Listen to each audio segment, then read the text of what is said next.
J'espère que vous allez bien. Aujourd'hui, j'ai envie de vous proposer une vidéo qu'on me demande beaucoup. Et si j'ai envie de partir, qu'est-ce que je dois faire? Vous êtes nombreux, nombreuses à avoir cette peur, cette crainte, cette envie de partir, mais ça entraîne beaucoup de questionnements et surtout le comment faire. Donc, dans cette vidéo, je vais vous en parler tout de suite.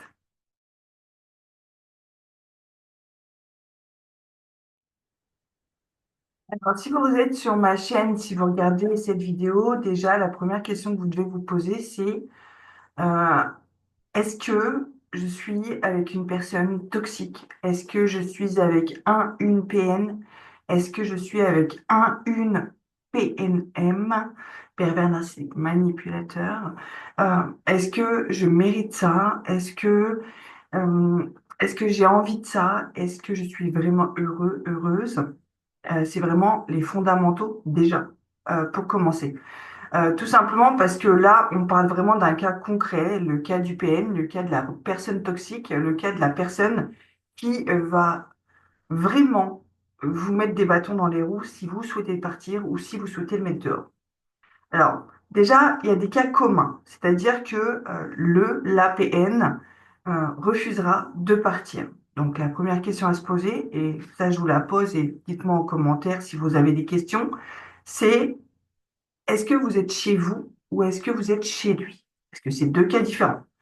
Si vous êtes chez vous, dans ce cas-là, je vous invite vraiment, avant de le mettre dehors, à vous rapprocher de la gendarmerie pour demander quels sont vos droits en ce qui concerne ce cas. Parce que certaines clientes ont mis leur PN dehors et ont juste changé la serrure. Des fois, il y a des conséquences qui peuvent être vraiment catastrophiques. Donc vraiment, je vous invite à vous rapprocher de la gendarmerie, aller les voir, leur poser la question et savoir vraiment ce que vous avez le droit de faire. Ensuite, il y a un autre cas, et ça, c'est vraiment souvent ce qui se passe, c'est vous êtes chez lui ou vous êtes chez elle. Donc vous n'êtes pas chez vous. Par contre, il y a des peurs, énormément de peurs qui sont en train de se profiler, énormément de peurs, de questions qui sont en train de résonner en vous. Je vous invite vraiment à trouver les réponses sur certaines questions. Euh, Est-ce que déjà vous avez eu le déclic? Parce que si vous partez et si vous avez envie de partir et que vous n'avez pas encore eu le déclic vraiment pour partir, vous ne partirez jamais. Euh, est-ce que, est-ce que vous pensez à l'après? Parce que l'après, dans un premier temps, on va pas se le cacher, ne va pas être si facile que ça. Vous n'allez pas seulement tourner une page, il y a toute une reconstruction derrière, du point de vue financier, du point de vue des enfants, si vous en avez. Donc tout ça, il faut vraiment le prendre en compte. Ce que je vous invite vraiment à faire, parce que je veux pas que cette vidéo elle dure non plus 4 heures, mais ce que je vous invite vraiment à faire, c'est, si vous avez des enfants, de réfléchir à certains points. Parce que beaucoup disent, je reste parce que on a des enfants. Ok. Mais dans ce cas-là, est-ce que vous pensez aux conséquences que votre relation a sur vos enfants? C'est pas seulement financier. Il y a beaucoup de points à prendre en compte qui sont vraiment pas négligeables. Le premier, c'est les traumatismes que ça crée déjà à l'heure actuelle sur votre enfant ou vos enfants. Par exemple, l'anxiété.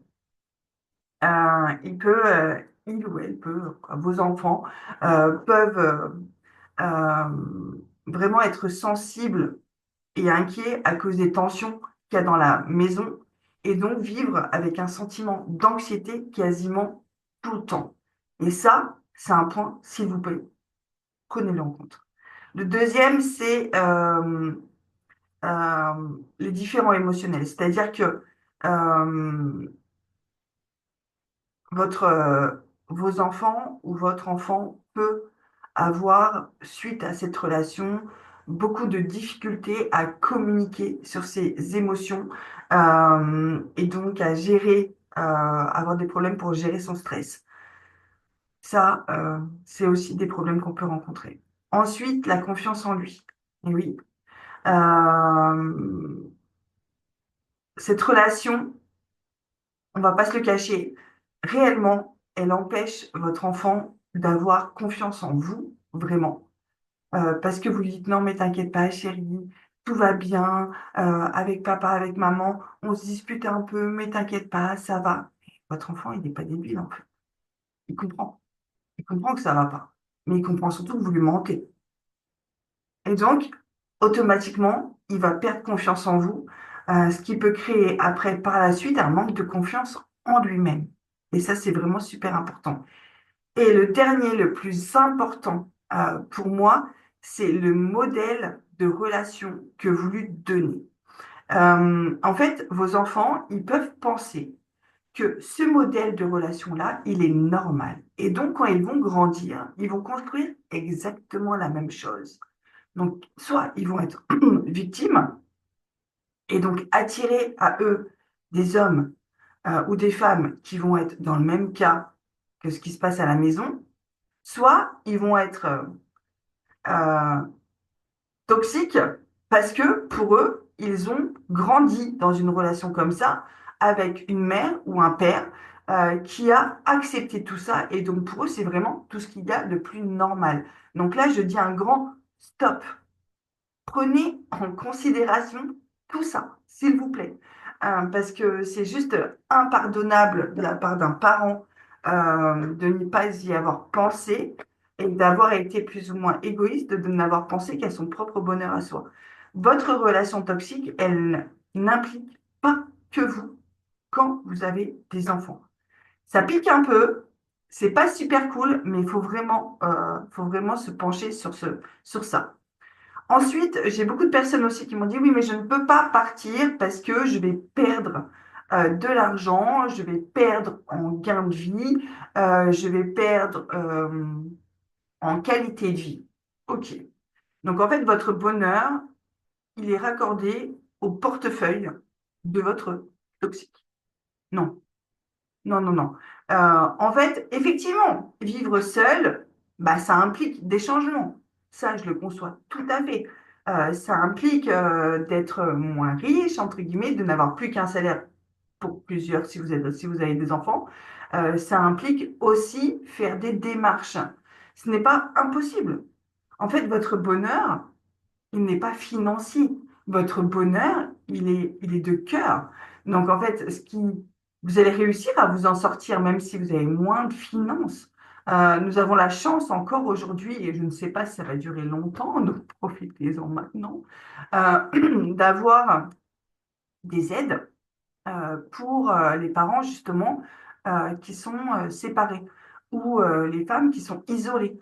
Donc, vraiment, moi, je vous invite au préalable à vous renseigner au niveau de la CAF, de ce que vous auriez le droit, au niveau d'une assistante sociale, déjà pour les logements, etc., etc. Ensuite, à la gendarmerie, comme je vous le disais tout à l'heure, pour connaître vraiment dans quel sens il faut que vous fassiez les choses. Et ensuite, vraiment de mettre une stratégie de départ. Parce qu'une stratégie de départ, ça implique aussi plusieurs points. Une stratégie de départ, ça implique que vous ayez déjà compris le mécanisme de la personne qui vit avec vous, que vous soyez en totale capacité à prendre du recul par rapport à ce que vous vivez et à moins être impacté. Non, pardon, je vais pas y arriver. Ça implique aussi de prévoir. J'ai un cas extraordinaire d'une femme qui a compris en fait le mécanisme de son PN avec qui on a beaucoup parlé. Et en fait, elle a prévu son départ. Et je trouve ça extraordinaire et je veux vraiment vous le partager parce que je l'ai fait pareil. Donc en fait, tout simplement, elle a compris, elle s'est dit, OK, je dois partir. Je dois partir, sauf que là, dans la maison, eh bien, il n'y a absolument plus rien qui m'appartient. Donc en fait, j'ai tant de temps pour réunir suffisamment d'argent pour créer mon futur. Donc, elle s'est racheté des meubles au fur et à mesure du temps, qu'elle a stocké dans un endroit où il n'y avait pas de problème. Elle a déjà refait un compte bancaire où elle mettait de l'argent de côté pour justement faire ces achats-là. Parce que bon, beaucoup de PN gèrent le compte bancaire. Sauf que si vous travaillez ou si vous avez de l'argent, vous êtes en totale capacité de faire un compte avec votre argent à vous. Il ne peut pas et il n'a pas le droit de vous refuser ça. Donc, en fait, une fois qu'elle avait vraiment tout réuni, elle a pris son départ, elle a pris un appartement qu'elle a mis du temps à trouver, mais elle a été dans l'ordre. Et cet ordre-là, cette organisation-là, elle est vraiment unique à chacun. C'est pas une vérité absolue, c'est moi ce que j'ai vécu et ce qu'a vécu cette femme et ce que je vous conseille aussi de faire, de façon à être beaucoup plus sereine pour partir. Vous allez partir, euh, vous allez avoir le nécessaire pour vivre, vous allez avoir le temps, entre guillemets, pour trouver un logement qui vous plaît, et vous pouvez comme ça décider, avec la loi de votre côté évidemment, de partir. Tous ces points, en fait, ils se travaillent en amont. On ne peut pas, malheureusement, à moins que les situations fassent que vous savez où aller, vous n'êtes pas marié et vous avez juste à claquer la porte, allez-y, faites-le. Par contre, sachez que dans 90% des cas, votre relation toxique va vous ennuyer un petit peu, on va le dire crûment, hein, il va vous faire chier, parce que peut-être qu'il n'a pas trouvé la route de secours, hein, mais ça arrivera rapidement. Vous passerez rapidement au second plan. Donc, prenez ce courage, allez-y, parce qu'après, il y a tout un travail encore à faire derrière. Parce que là, on ne parle pas des traumas qui ont été vraiment créés sur le moment, sur les années. On parle vraiment des traumas qui sont sur votre famille, vos enfants. On parle qu'aujourd'hui, si vous regardez cette vidéo, vous êtes en interrogation de j'ai envie de partir, je ne sais pas comment faire, j'ai peur de le faire. Ben voilà. Là, vous avez quasiment tous les indices. Après, je vous invite vraiment à venir m'en parler en privé euh, pour qu'on en parle. Mais là, la situation fait que vous pouvez partir. Vous avez le droit de partir. Vous êtes dans l'obligation de partir. Protégez-vous. Vous ne méritez pas ça. Vous méritez beaucoup mieux que ça. Et ça, c'est vraiment des fondamentaux qu'il faut que vous oubliez surtout pas. Parce que vous ne méritez absolument pas ça. Vous valez beaucoup mieux que ça. Et toutes les personnes, alors là je dis personnes parce que hommes ou femmes, ne sont pas comme ça. Donc vous avez le droit de partir pour vivre beaucoup mieux. Par contre, pour vivre mieux, il faut que vous ayez déjà soigné tous les bobos que tout ça a créé et qui ont fait que vous avez une relation comme ça. Mais ça, c'est pas le sujet aujourd'hui. Donc voilà. J'espère que cette vidéo vous aura vraiment plu. N'hésitez pas à la partager, n'hésitez pas à liker, à vous abonner, parce que tout ça, c'est gratuit et je pense que ça peut vraiment beaucoup vous aider.